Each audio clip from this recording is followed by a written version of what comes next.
Welcome back, everybody, to another episode of The Workplace Wanderer. Kara, that was the most authentic I've done the intro in a while. Mm-hmm. Yeah, that was just... It was perfect, really. I liked it. If you think about it. Yeah, it felt much more, if I think about it. I'm going to think about this now.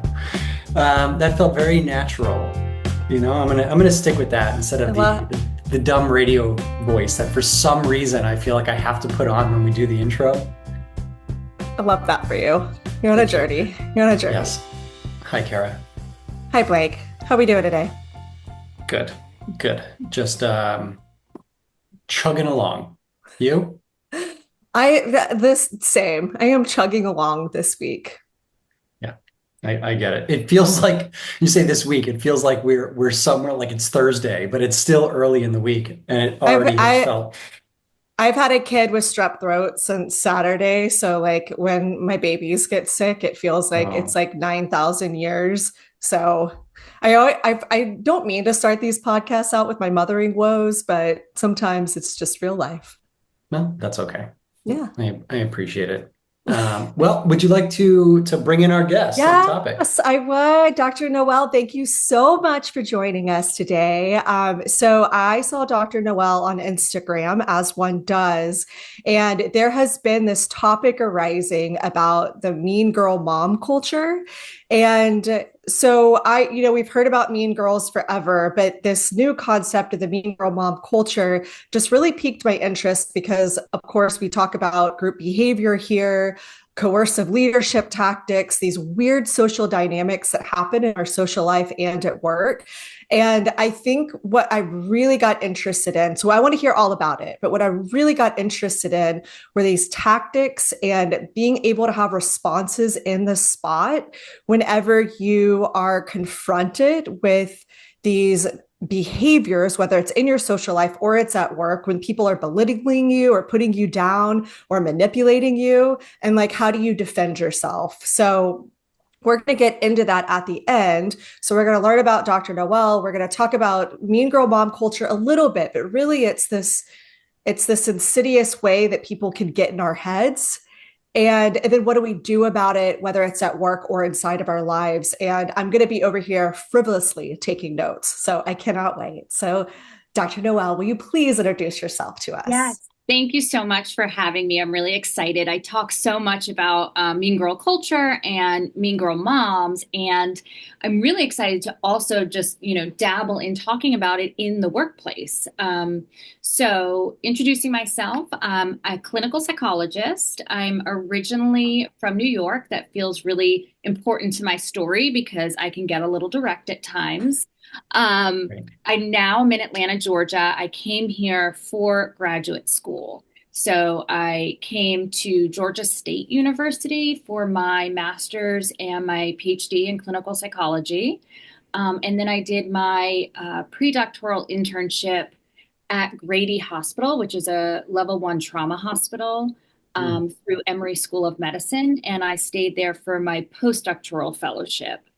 And I worked primarily with trauma, both childhood trauma and adult trauma. After that, I started my private practice here in Atlanta because at that time I had 2 kids. And it was just, the PhD is such a long process. For clinical psychology, all in, it's about 9 or 10 years. Wow. When you do all your hours, plus your master's. And so we were really settled here. And so after that, I started my private practice here in Atlanta, where I work primarily with women. They tend to be high achieving women. So I see a lot of women physicians from the Emory, system. I'm adjunct faculty at Emory through the Department of Psychiatry. And so that's kind of a natural referral source. There's lots of major corporations here in Atlanta. So I tend to work with high achieving women. And a lot of these women also have come from either high performing families where achievement was really just sort of in the bloodline, if you will, but also dysfunctional families. I work with lots of personality pathology as well, or recovering from personality pathology in the home. It's like perfectionism, whether it was expected or a coping mechanism. 100%. Nailed it. Yes. Yes. Yes. Nailed it. Yep. And so personality pathology and trauma has always been a huge interest of mine.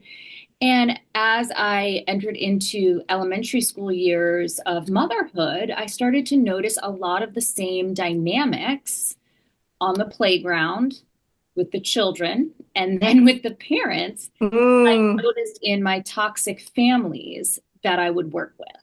Lots of the same patterns and personality pathologies out on the playground as I see in my office.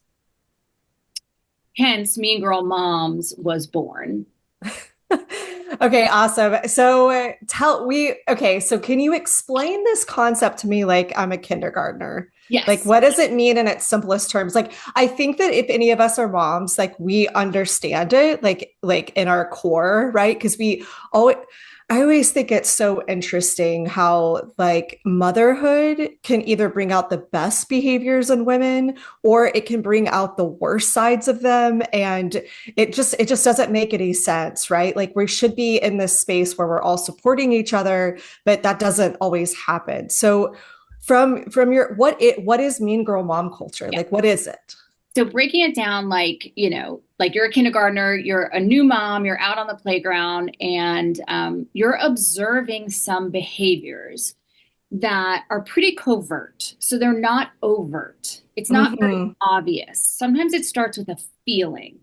You notice a glance or a side eye, or you notice a mom saying, "Oh, let me get you three together," and taking a picture of three particular kids when your kid was standing right there and could have been ushered in. You notice a mom, you say, "Hey, did you get a message? Like, do you know when soccer tryouts are?" And they're like, "Oh, I have no idea."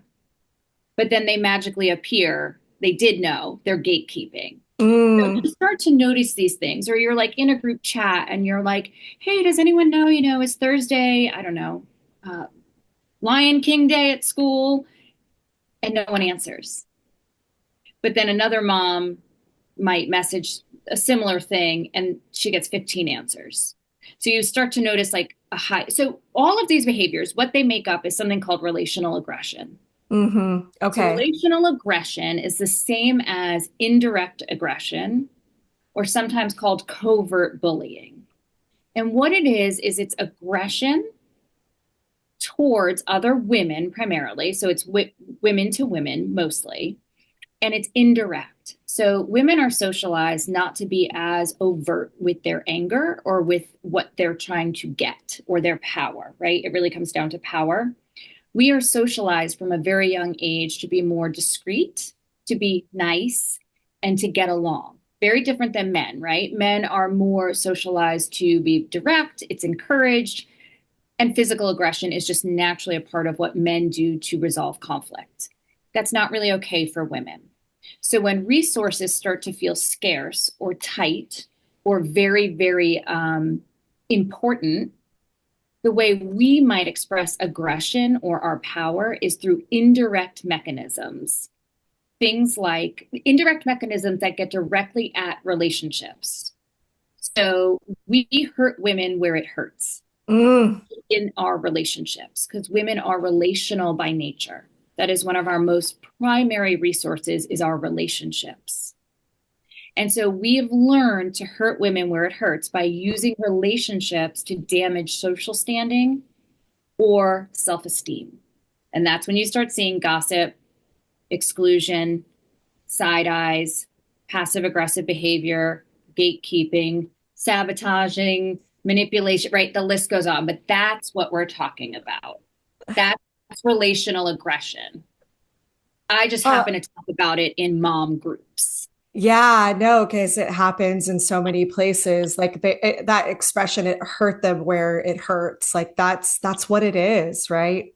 Yep. So in my leadership work, I always say that, and we're gonna transfer this into work, but I want to stay with the mom thing for just a little bit. But in my leadership work, I always say, like when people are complaining about when they're complaining about micromanagers or toxic behaviors and boss, which is kind of gets overused, I always try to explain to people that it's accidental. Like people don't wake up in the morning wanting to make your life miserable, right? And if you can understand that concept as an employee, it helps you give a little bit more grace and have strategy around the situation. Do you think that that's the same with this? Like, do you think it's accidental, or do you think people are like the moms are doing it on purpose? Yeah. I think Can I just, before you answer, yeah. can I just add to the question is there some level of inherent threat that is being perceived from woman to woman that is causing the behavior? Yes. Yes. And all the yeses. Maybe. Well, yes and maybe. Okay. So yes to the threat, and we'll talk more about that, I think, when we get more into the power dynamics that happen sometimes in the workplace. But the power, all of relational aggression really comes down to power imbalances or fear or threat about power. Interesting. So that's one thing. And when that power is out of balance or out of sync or perceived to be out of sync, that's when we start to get aggressive, to either protect what we have or get what we want. Is it on purpose? Did you say intentional, on purpose? Yeah. Like, can it be accidental, or like it's hard? I mean, I have seen some pretty mean girl mom behavior, right? Like my kids are 10 and 6. I've seen some weird stuff. Like at one point in time, I thought I was going to go play tennis, and like I know well enough. Like anytime a woman starts talking crap about other women, as soon as they leave the door, I'm like, goodbye. We are not going to click. I know too much, you know? But there's always like a part of me that is like, do you know what you're doing? And even the worst ones, I don't want to believe that they actually know what they're doing. I'm just like, you just haven't figured it out yet or something. I don't know. I just keep noticing my face on this Zoom, and I keep going because I hate to feel like just a dumb, clueless guy. But there's like a whole subculture to what that I'm learning about right now that is completely baffling to me, which I guess is why I'm excited to have this conversation and to learn, and why maybe this is something I hope our male listeners, or if you don't identify as a female, I hope you haven't tuned out, because I think there's going to be a bunch of valuable insights that we're going to gain from this. To help us understand behavior that I think men tend to label as just women being women or cattiness or crazy. And I think we need to understand this stuff and the psychopathy behind it to understand what may actually be happening, and then maybe how, as men, whether it's our job to support or to step back or to just understand. I'm hoping that there'll be some insights that I guess I'm speaking on behalf of all men here. You are men right now, Blake. Yeah. You are finally that is speaking for all men. No, I think that's an important point. It's like, it's not men or women, but it's like, how do we understand social behaviors as a whole this so is that we can cultural phenomenon. Absolutely. I don't see that. I personally, yes, and that's where I say I speak specifically about women, and I know that men engage in this. Men absolutely engage in this type of behavior as well. Historically speaking, and based in our evolutionary history, women are genetically and as a species, we are more prone to this type of aggression. But it trickles down to our entire family system. And so when a mom is experiencing this, it trickles down to her children. And by proxy, it trickles down to the father or the man in the house. Because it affects the entire family unit. I've had things, I have families that I work with where they've moved physically out of state, right? They've moved towns, they've moved schools. We've moved schools, me personally, due to this. And so it gets really, really, so people are leaving jobs because of it. People are losing family businesses because of it. So yes, if you're a male listener, please don't say, girls will be girls, which is something not just men will say, oh, it's girl stuff, or women, right? Or they write it off as just sort of like girls will be girls, women and their drama. And it's really, really painful. And it just further serves to perpetuate this idea that you're not seeing things right, or your perception of reality is off, or you're a drama queen, or you're too sensitive. Even on my Instagram, right? Like I have a lot of people that have not experienced it that say, oh, come on. Really? Everyone can't be included. And I'm not that type of a person that believes I don't believe everyone should get a trophy. I don't believe everyone should always be included. But once you've experienced the depth of relational aggression, you can never unsee it. Mm-hmm. Once you see it, you can never unsee it or unfeel it.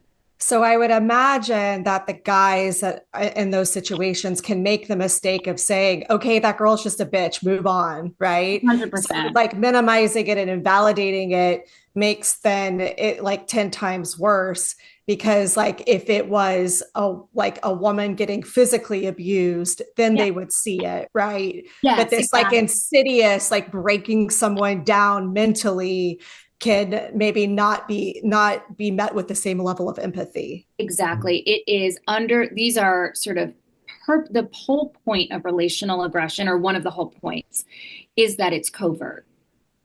And so that's why we don't see it stopped in workplaces, in schools, right? There's nothing you can't say, she gave me side eye 7 times.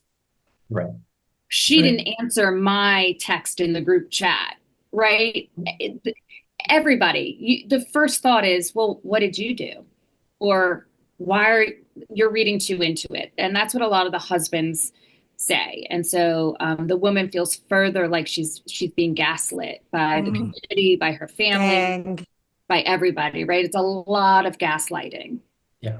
Tara, this reminds me of what we were talking about before this, of the covertness of all of this makes it so sneaky, because you can't necessarily put a name to it. And sometimes the behaviors on paper, if you weren't there, then on paper, the behavior looks almost supportive or positive or helpful.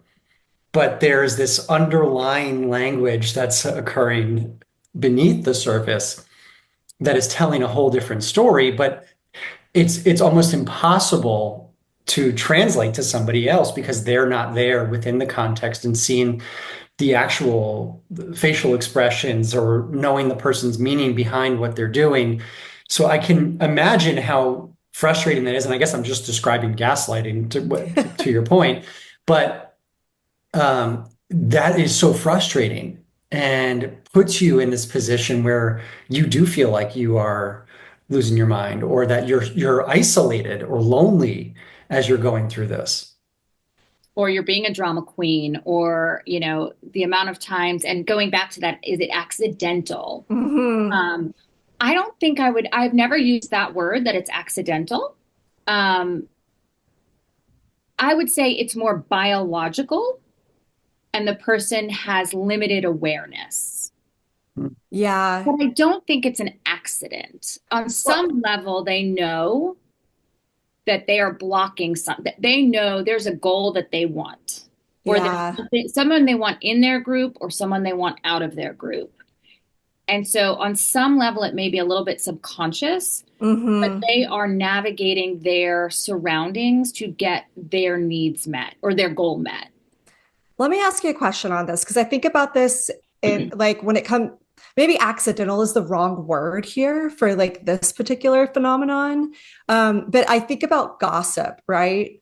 Like, so a lot of millennial women grew up with mothers that gossiped, and like that was the only way they knew how to connect with like the people around them or their daughters. And so then you're like, okay, well, this is how people connect with one another. So you continue that whenever you're in high school or college, whatever. And it's like, until you kind of recognize those patterns, it's hard to correct it and to have healthier relationships with people. So I think accidental might not be the right word, but do you see, I mean, maybe that's obvious. Do you see that people just don't see that they're just repeating these patterns that they've been taught? Yeah, I think out of their awareness is maybe, Yeah. I think I would maybe say it's out of their awareness or their line of vision, or it wasn't their intent to do harm. And I always say, impact over intent. Mm. It may not be your intention to damage someone's social standing by gossiping, but the impact it has is really substantial. But I do think this operates outside of people's awareness oftentimes. And again, getting back to, and this isn't to paint women as sort of, these like demonic creatures, but this all goes back to evolution. It really, truly goes back. And there's research on, primates, chimpanzees, that like the way women operate evolutionarily is very different than men. And one thing about women is that our best resource is our relationships. So when men were out, forming coalitions and picking the alpha male, men operate because they want power. Women operate usually because they need their resources or they want resources and they're protecting their offspring. And typically they were home in these like groups of women when the men were out hunting, gathering, whatever. And so they couldn't risk being physically aggressive because they had to watch their children, right? And so we learned to do these more subtle techniques when there was friction or lack of resources or limited resources in the pack or in the group. And so I think sometimes we're sort of unaware of what we're biologically primed for. And so gossip is fun. It's fun. I mean, I'm guilty of it. Absolutely. Like I've sat around gossiping for sure. And now as I'm maturing and growing as an adult, I realize the impact it can have. Women also like to trade secrets as a form of bonding. It's a way that women connect, is secret trading. And then I think it can cross over into negative territory of negative gossip. Hmm. But gossip's evolutionary too. It helped us learn. It protected us, right? If you're like, Yeah. I heard Susie is going in everyone's like grain bags and taking extra handfuls. So it's That's self-preservation. yes, Yeah. yes, absolutely. Historically, and then it's trickled into modern day life and it just looks a little different, but it's the same behavior. I saw this thing the other day and it was like a while ago, like women would gossip to tell on men that were doing horrible things. And so, like, the heads of religious institutions started making it so that it was taboo for women to talk to each other like that so that the men wouldn't get told on. Oh I my. don't know if that's necessarily true, but I do think that that's like an interesting take. It's like what like gossip is natural and some of it is going to happen and it's going to bond people together, but there's always a continuum of when it is helpful for society and then when it becomes very destructive. Exactly. And catching yourself in that moment. Mm-hmm. If we take it and relate it to organizational psych, we're looking at in-group versus out-group dynamics, Yeah. and we're just solidifying further the in-group dynamics of creating that us versus them mentality. So it feels like we're teaming. But although this is more in a social setting, so it's causing damage to other people or maybe leading to unexpected outcomes that we didn't expect. And I think with the moms and the mom groups, I'm not entirely sure. I think we've seen a rise in it personally. At the same time, it's the first time I'm a mom. I think social media and us being aware more of what everyone else has or doesn't have going on in their lives. Like when I was growing up, right, I wouldn't see photos or my mom wouldn't see photos online of what the neighbors' kids won, what awards they got, right? Mm. Right. You might hear Oh, it. right. You might hear it, but we weren't being given literal documentation of everybody's wins, right? We don't post losses. But I think it's driving this scarcity mentality where we are feeling more anxious about our resources, especially, I think we're limited where resources feel limited. So if everybody wants their kid to go to an Ivy League school or close to it, there's only so many spots. And so I'm going to start now to protect my offspring or help Mm-hmm. position them in a way that they're going to get one of those spots. Because in modern day society, those are resources. Playing on So the best athletic, complicated. yeah, that's a resource, right? If you want to play D1 sports. Whenever there's a group of moms and they're all spiraling about like what this mom did, what this mom did, what their kid's doing, I'm like, listen, y'all, my whole goal is to raise a kid that grows up without an anxiety disorder. Period. That's my goal in life with my parenting. I invite you to also take on my goals. Right. Yep. It doesn't usually get very many laughs, but I try to lighten the mood with that. Yeah, I think that's a good way to disrupt it, or at least try to disrupt that kind of talk when it's really heavy. Because I don't know. Like, I think that everything is fake, right? Like, I think that most people are full of shit. Like, I don't know if that's good or not or where it comes from, but I just do. And so, like, when people are posting their highlight reels, like, I don't care because I think they're full of it. But I will see my girlfriends like be like stuck in these states of like, I'm not enough because this person's doing this and this person's doing that. And I'm always like, that that's not real. Like, you have no idea what's going on in their life. Right. And maybe it's because I listen to people all day long, and I'm sure you do too. And I know how everyone is struggling right now. Like, it doesn't matter what you're driving, the house that you're living in, like, you can't sleep at night, right? Like, we are collectively not doing our best. And that's why it's not, people aren't mean, right? When I say mean girls, right? It's driven by really fear, right? Yeah. And insecurity and really fear, right? We're all struggling. And I think it comes out in these less than positive ways. Yeah, that's what I was thinking too, is that we are all struggling. And I think we are showing up in this way to make ourselves feel better about ourselves. And it comes out sideways that if I can put you down, then in some way the power differential shifts and I'm better than you. And so if I can gatekeep, I can do all these things that we're talking about, then I still have something that makes me feel worthy, a little bit more worthy than you. Yep. Yeah. And you're absolutely, so one of the sort of things that that these two women researchers talk about in this book, In the Company of Women, is a phenomenal book about women aggression in the workplace, primarily in the workplace. But they've come up with this thing called the power dead even rule.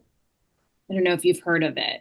Tell us everything. It's exactly what you're talking about, Blake. And they talk about it in the workplace, but I think it pertains in social groups, in other environments as well. But the idea is that women always want to be, it's about being equal or perception of equality. So like even back from when little girls get together to sort of play, they want to make sure, oh, you've got a flower and you have a flower, you have a tea. Oh, you got one cookie. Let me give you one cookie. Like they want to make sure everything's pretty even. And so the power dead even rule goes back to say that there's self-esteem and power.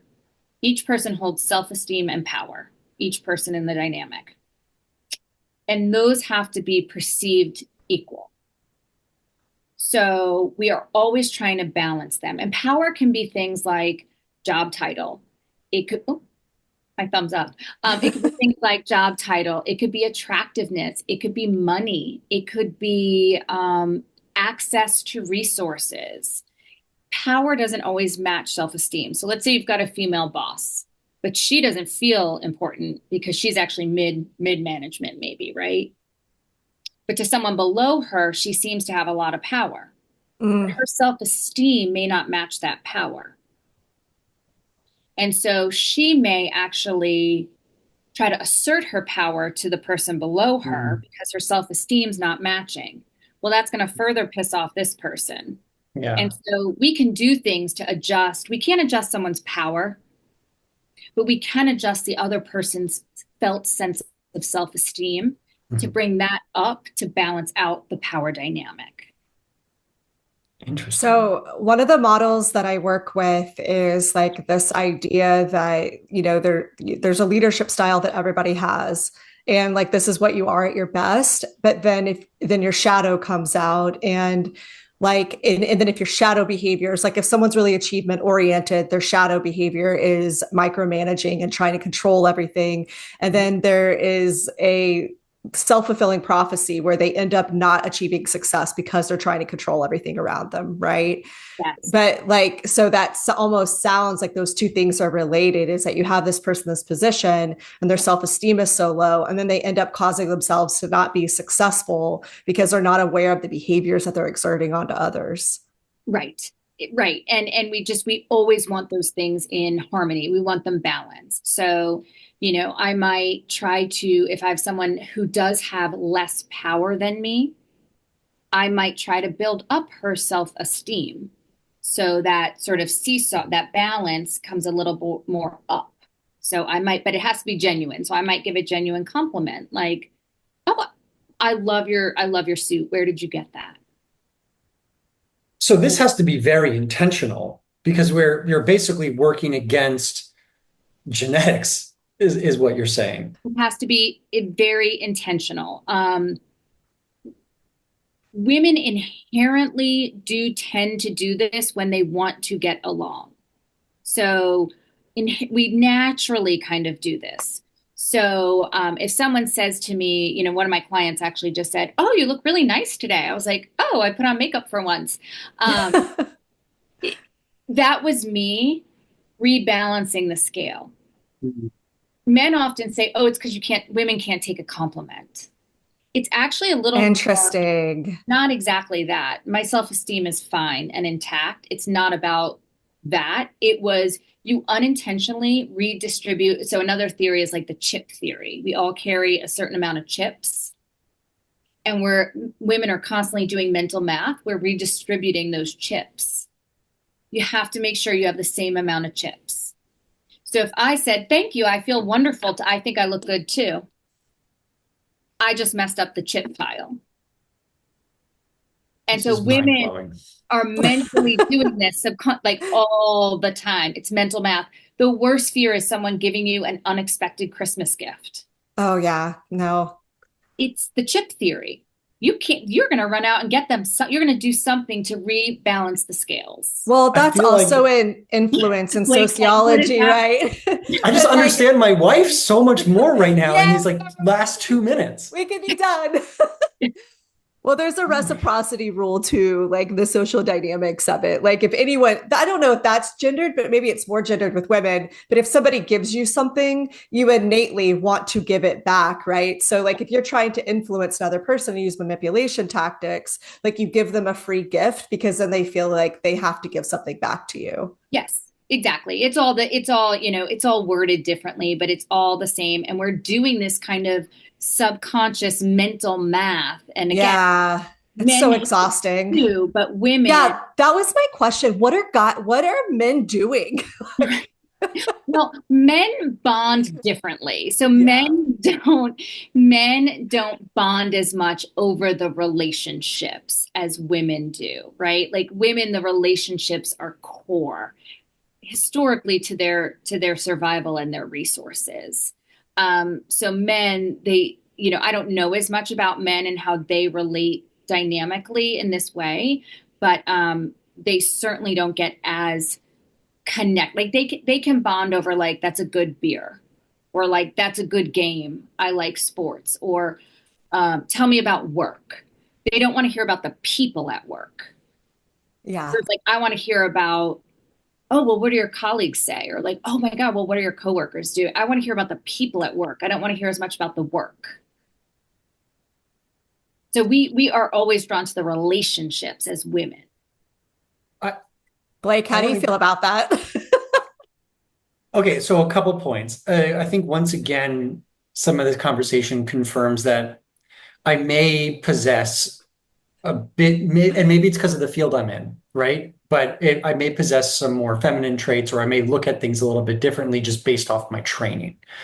And I do ask friends about, what was it like talking to that person, or what did they, I am naturally curious about the human dynamic. So maybe that's one thing I'm noticing. But I'm hearing you say this, and especially with the chips And I'm thinking to my wife, to a conversation that we have constantly of there's a constant gift buying that is occurring on my wife's behalf, where I'm like, hey, nobody wants these gifts. Like, you don't have to get them gifts. No one cares. They're just going to throw it out.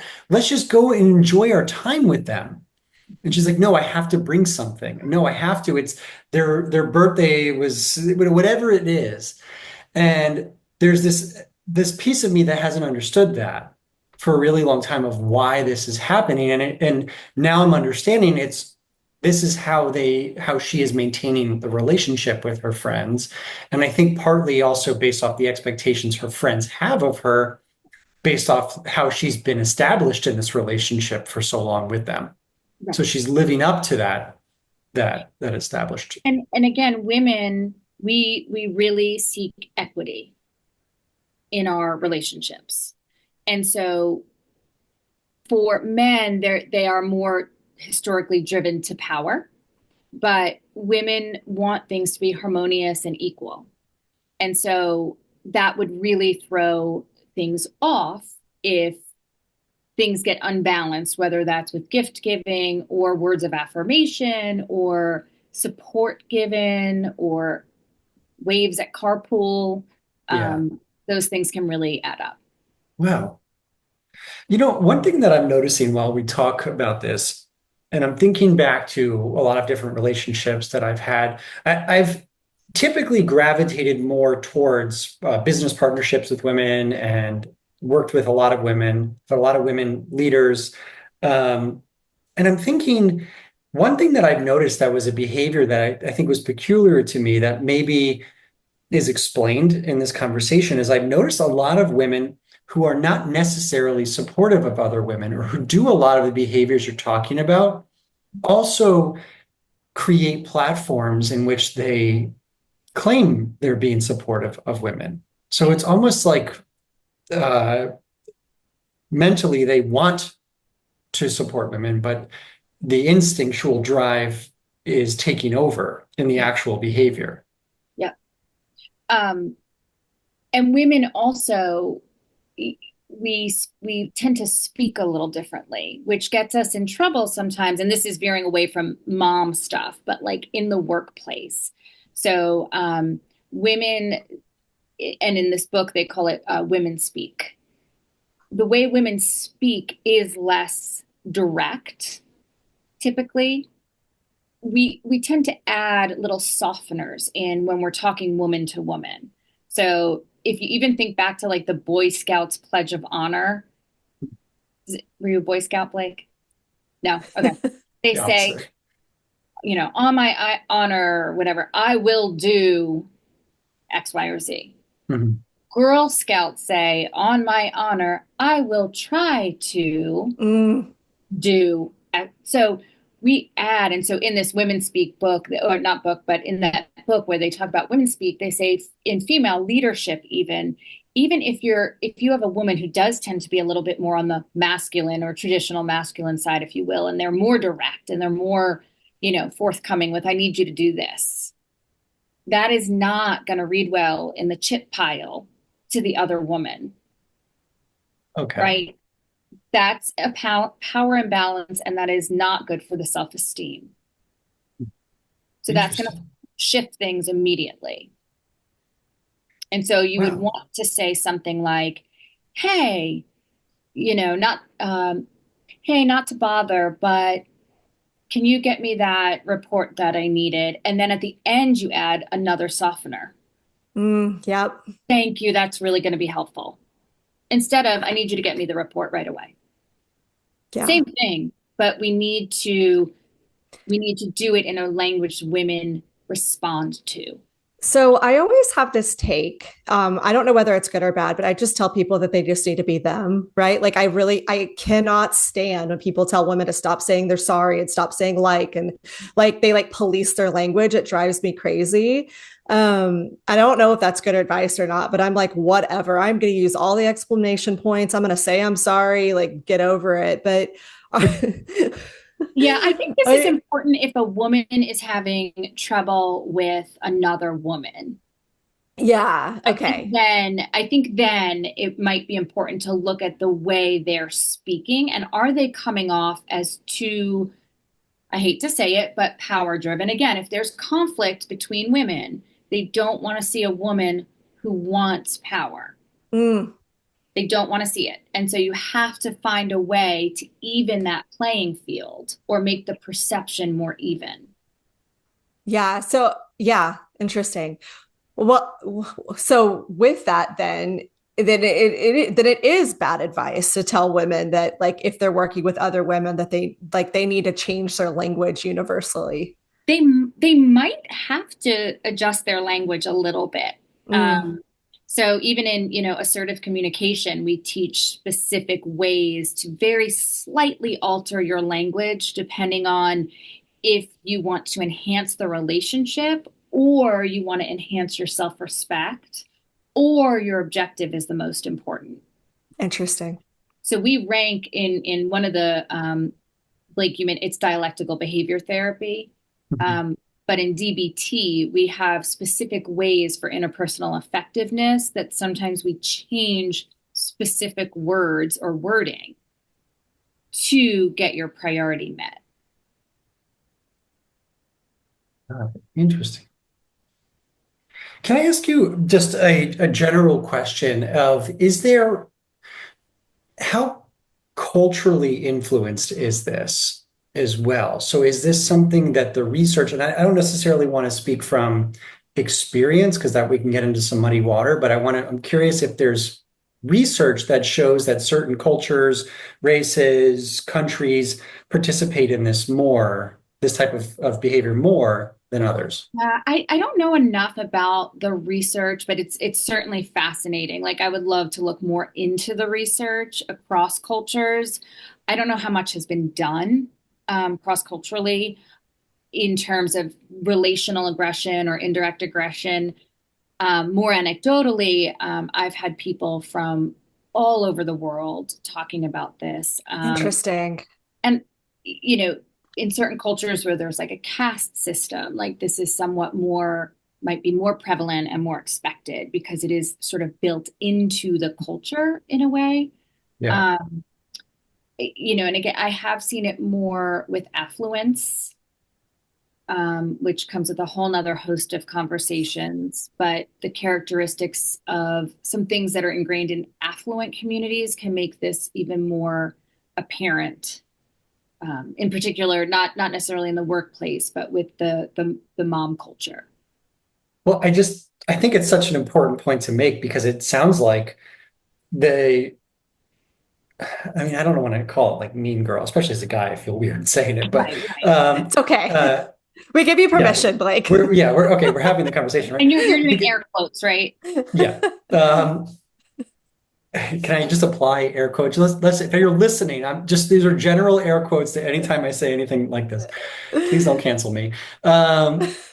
The what I'm hearing is that the influence of why certain behaviors may occur range from anything from survival, like in a caste system, where people need resources, so they have to use these behaviors to be able to manipulate their surroundings to survive, to then also carries over into ego-driven reasons or feeling a strong desire for power or a sense of belonging. So there's this big spectrum of why these things occur.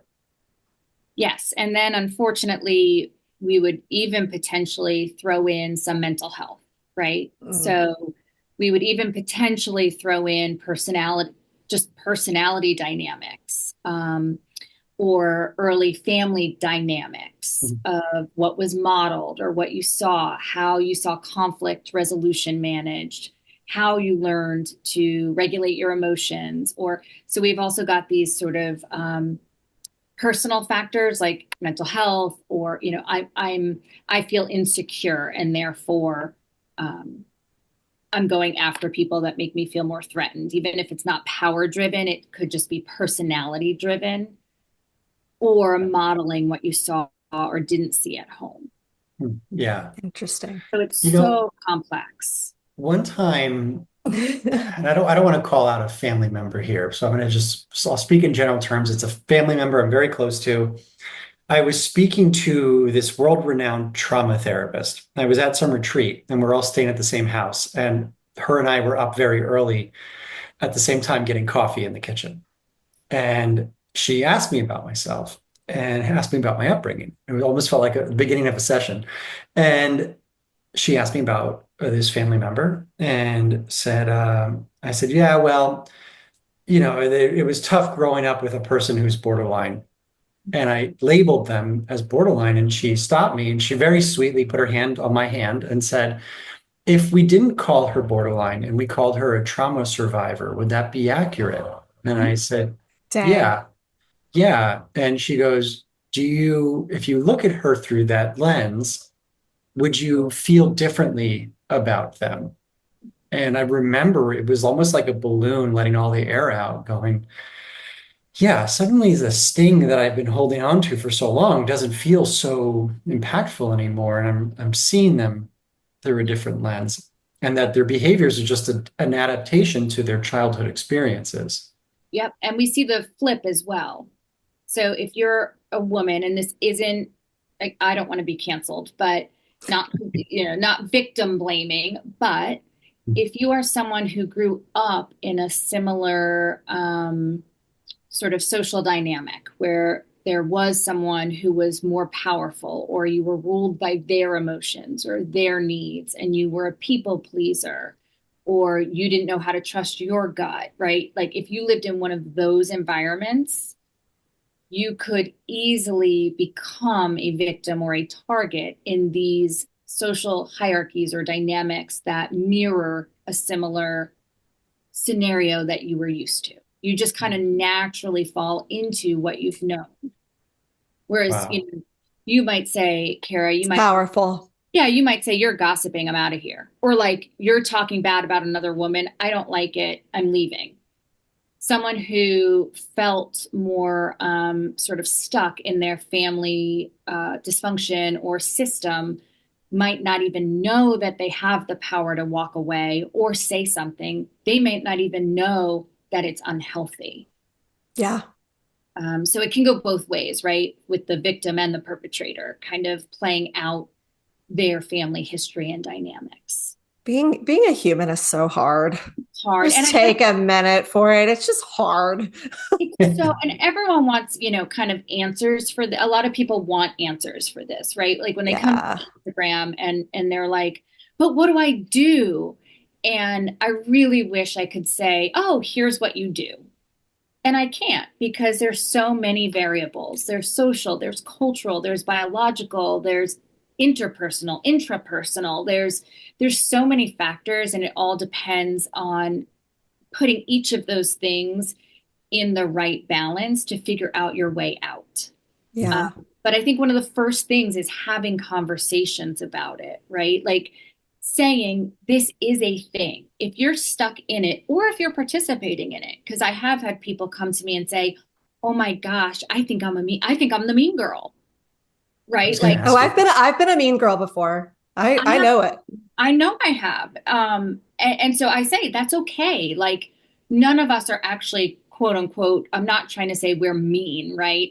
A lot of us will fall into these behaviors. And what's most important is recognizing it when it's happening, so we don't continue to perpetuate this system of normalizing this kind of behavior. So what I take most issue with is how normalized it's become. Totally. That's the biggest.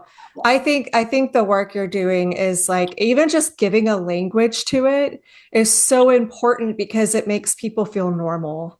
Exactly. Name it to tame it is like, heck yeah. My favorite saying. Absolutely. But that's like, I learned this at Sesame Street, but I'm going to incorporate this into a workshop. Yes. And it's so complex. You can't answer this on a podcast individually or on Instagram. It's a big, broad cultural, social psychology, clinical psychology, it's all the ologies coming together. Well, I So guess it's too a Gandhi, using Gandhi's quote, is it be the change you wish to see in the world. And yeah. so the one thing I guess we can do is to look at our own behaviors to see how we're participating in it and seeing what we can change. Yep. Mindfulness. 'Cause- Like, and I feel like mindfulness is sort of the fix all for everything. And it's yeah, not, but the way I talk about mindfulness is like, if you're walking around a crowded attic, you're gonna bump into a lot of things if Mm, the yeah, lights are off. If we turn the light on, that doesn't clean, that doesn't make the change happen, but it keeps you from bumping into the same things over and over and over again. Then yeah, we can implement a change. that is an yeah. amazing metaphor. Yeah, I I like love Love that it. actually. Yeah. we're Okay, turning the light so on. so we have just a couple minutes with you. One of the things, if you don't mind, I would love us to end on is some of these strategies of when you are faced with these maladaptive behaviors, whether it's in the workplace or it's inside of your social groups, like your content on what do you say? Because if it goes back to language, I feel like that's something we can have control over is when we hear these things, what are some of these canned responses? So there might be people out like me, like when I get confronted with anything, my mind goes blank and I never have the right thing to say, right? So I think you talk about that in your content is that we need to have these canned responses so that we can feel prepared and stick up for ourselves. So Yeah. can you give us kind of some insight into what some of those responses are before we go? Yeah. So, and again, I think that they're different for each different interaction and each different person. Mm-hmm.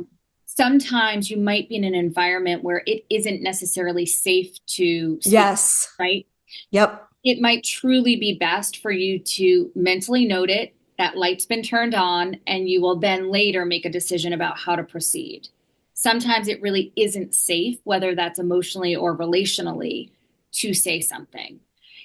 If it is safe, I recommend people do have these like little canned responses that are kind of like non-response responses.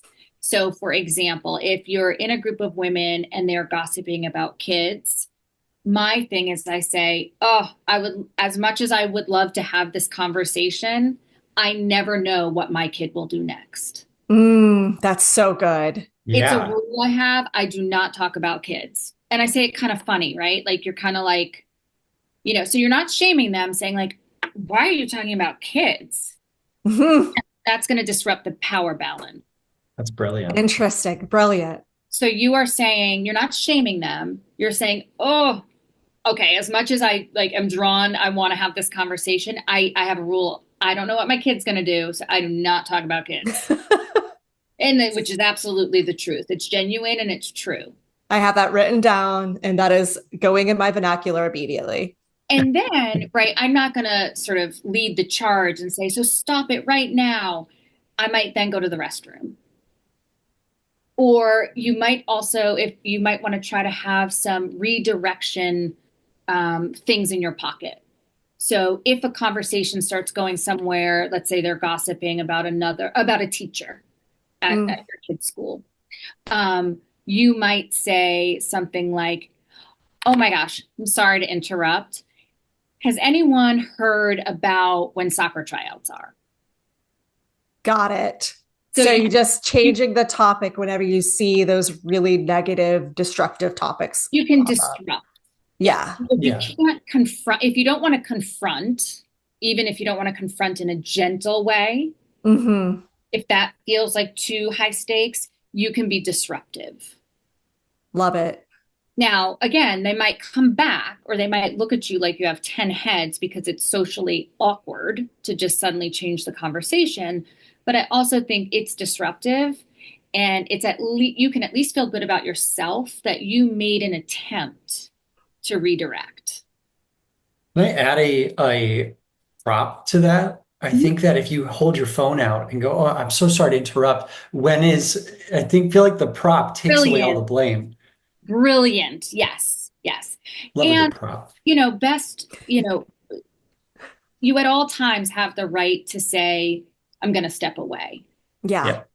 Yeah. If it's something like exclusion, so let's say it's not gossip, but you find out, and one of my colleagues actually just had this happen. You find out there's a party that's being held, and everyone from the class is invited except one kid. And then that kid calls, or that parent calls and says, "Hey, can Johnny do a play date on Saturday?" And you're like, "Ugh, that's the party that's happening that your kid wasn't invited to. What do you do?" That's awkward. Yeah. Right.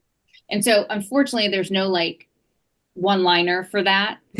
But you have to balance, again, the relationship, your self-respect. Will you feel good about yourself if you let that go and don't say anything? Like, is the short-term pull for peace better than the long-term damage you'll feel for not having said something?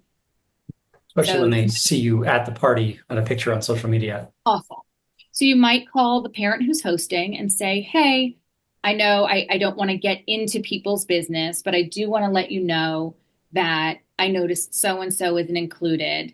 And I know I'd be really hurt if that was my kid." I'm not trying to tell you what to do. I just want to tell you how it would land for me. Yeah. Right. So that's kind of gentle. Again, there's risks with all of this. You have risks with not speaking up or not saying anything. And you have risks with saying something even gently. And you just have to determine for your personal situation or season in life, which feels better to you. That's so interesting because like when you think about the workplace, that's so much more articulate, but I always tell people that is that you need to assess how safe your work environment is before you make changes or you say the things that are sticking up for yourself. Like the move might be to stay quiet and go get a different job. Absolutely. Yep. And that's in individual therapy. That's most of the work that I do around these types of complex situations is we're going to assess what season of life are you in? What is your bandwidth emotionally? Interesting. Like, what can you handle emotionally? Can you handle saying something? Or is it best for your mental health to stay quiet and make a different move? And that's where we rank what is your objective? What is the relationship? And what is your self-respect? And in every interpersonal interaction, we subconsciously, we are prioritizing those three things. And that's how we decide to make our move.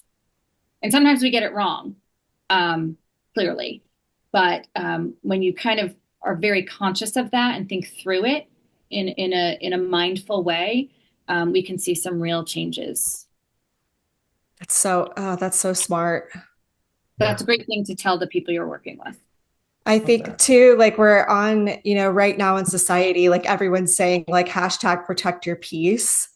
But a lot, like, what does that mean, right? But that is almost a manual. Like this is a manual to protecting your peace, because even if there's a bunch of bad stuff that's happening around you and you don't speak up, then you're going to have that cognitive dissonance and you're going to be beating yourself up, and that's not peace either, right? So it's like it's such a tangible example of what peace is and how you achieve it, and what that is at different times of your life. Yeah.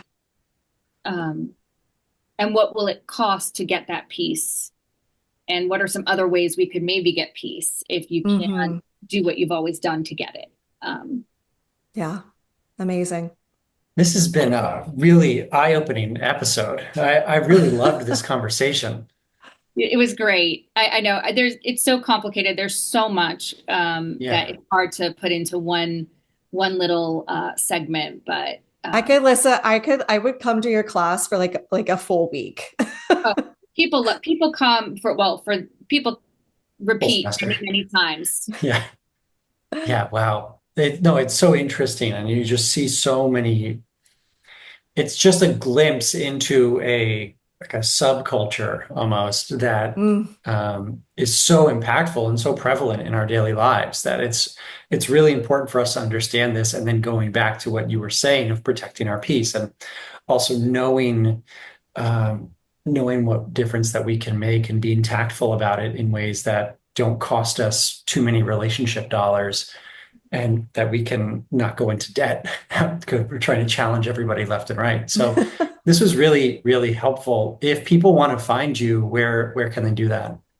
I'm on most social media platforms. So I'm on TikTok, primarily on Instagram. It's Dr. Noelle, Noelle.Santorelli.